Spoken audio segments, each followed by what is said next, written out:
সরকারি চাকরিতে প্রবেশের বয়সসীমা ৩২ মেনে নিয়ে ১২ বছর ধরে চলা আন্দোলনের কমিটি বিলুপ্ত ঘোষণা করেছেন ৩৫ আন্দোলনের আহ্বায়ক শরীফুল হাসান শুভ। মঙ্গলবার ঢাকা বিশ্ববিদ্যালয়ের কার্জন হলের সামনে দুধ দিয়ে গোসল করে কমিটি বিলুপ্ত করার ঘোষণা দেন শুভ। চাকরির বয়সসীমা ৩২ করা সংক্রান্ত গেজেট এবং ৫১ সদস্য বিশিষ্ট কমিটির কপি দুধে চুবিয়ে তা দিয়ে গোসল করেন ৩৫ প্রত্যাশী শিক্ষার্থী সমন্বয়ক পরিষদের এই আহ্বায়ক।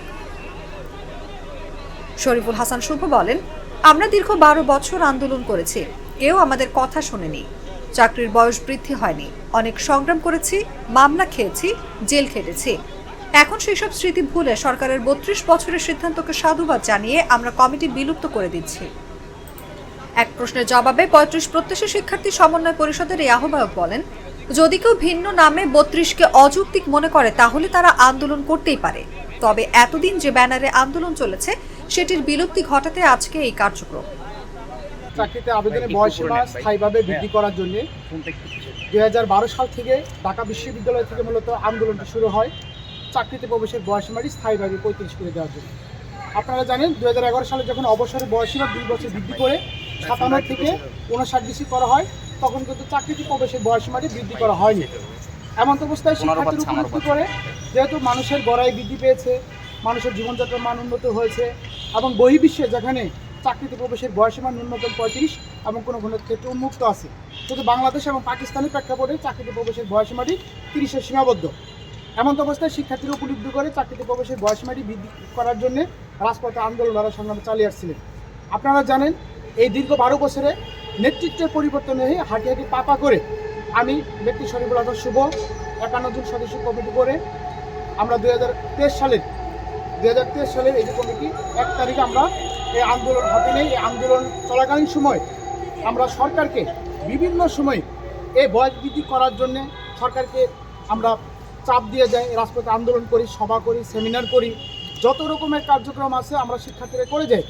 এমন তো অবস্থায় আপনারা জানেন ২০২৩ সালে আমরা শাহবাগে যখন শান্তিপূর্ণ অবস্থান নেই এই দাবি বাস্তবায়ন করার লক্ষ্যে সরকার আমাদের এগেনস্টে ১৩ জনের নামে মিথ্যা মামলা দেওয়া হয়। আমরা সেই মামলায় ইতিমধ্যে আপনারা দেখছেন ১৩ দিন জেল খেটেছি।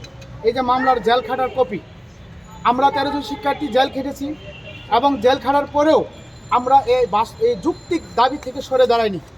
আপনারা জানেন এই চাকরিতে প্রবেশের বয়সসীমাটি আন্তর্জাতিক স্ট্যান্ডার্ড অনুযায়ী ৩৫ করে দেওয়ার জন্যে সাবেক শিক্ষামন্ত্রী আপনারা জানেন তিনি একটি ডিও দিয়েছিলেন যে চাকরিতে প্রবেশের বয়সসীমাটি স্থায়ীভাবে বৃদ্ধি করে দেওয়ার জন্যে। সরকার বিষয়টি আমলে নিয়েছিলেন এবং মহান জাতীয় সংসদে ৭৪ বার দাবিটি বাস্তবায়ন করার জন্যে উপস্থাপিত হয়, আপনারা দেখছেন। তদুপরি বিগত সরকারের খামখেয়ালির জন্যে এই দাবিটি আলুর মুখ দেখেনি, কিন্তু আমরা হেরে যাইনি, আমরা রাজপথে থেকেছি, লড়াই সংগ্রাম করেছি এবং এই আন্দোলন করতে গিয়ে শাহবাগ থানায় আমাকে অবরুদ্ধ করে রাখা হয়। মিডিয়ার বাইরা রাত ৩টা-৪টা পর্যন্ত আপনারা ঢাকা বিশ্ববিদ্যালয়ে অবস্থান করেছেন, আপনারা আমাদের সাথে শ্রম দিয়েছেন, পরিশ্রম করেছেন। তবু আপনাদের প্রতি আমি আজকের এই সংবাদ সম্মেলন থেকে কৃতজ্ঞতা জানাচ্ছি। পাশাপাশি আপনারা জানেন এই বর্তমান সরকার তারাও কিন্তু জনপ্রিয় রাজনৈতিক দলদের সুপারিশ, রাজপথ আন্দোলন ইত্যাদির উপর বেসিস করে সরকার একটি সুপারিশ কমিটি গঠন করে সেই সুপারিশ কমিটি শিক্ষার্থীদের চাওয়া পাওয়ার একটি প্রতিফলন চাকরিতে প্রবেশের বয়সসীমাটি ৩৫ সুপারিশ করে উপদেষ্টা কমিটির কাছে প্রেরণ করা হয়। আমরা বিষয়টিকে সাধুবাদ জানিয়েছিলাম। আমরা মনে করেছিলাম যে দীর্ঘদিনের যে প্রত্যাশা সেটা শিক্ষার্থীদের লাঘব হতে যাচ্ছে। এমন অবস্থায় আপনারা জানেন যে সরকার এটি আবার পুনরালোচনা করে চাকরিতে প্রবেশের বয়সসীমাটি স্থায়ীভাবে তারা ৩২ করে দেয়। কি boss, vital match, tough opponent, tension? Come on bro, অপোনেন্টকে নিয়ে ভাবার সময় আছে। আসল অলরাউন্ডারের কাজই তো হলো যে কোনো টাফ সিচুয়েশনে টিমকে অলরাউন্ড প্রোটেকশন দেওয়া। জাস্ট লাইক মাই টাইলক্স, যার অ্যান্টিব্যাকটেরিয়াল এজেন্ট টয়লেটের কোনায় কোনায় পৌঁছে ৯৯% জীবাণু ধ্বংস করে, টয়লেটের কঠিন দাগ ও দুর্গন্ধ দূর করে টয়লেটকে রাখে ক্লিন আর সুবাসিত। টাইলক্স টয়লেট ক্লিনার, ক্লিন মানেই টাইলক্স।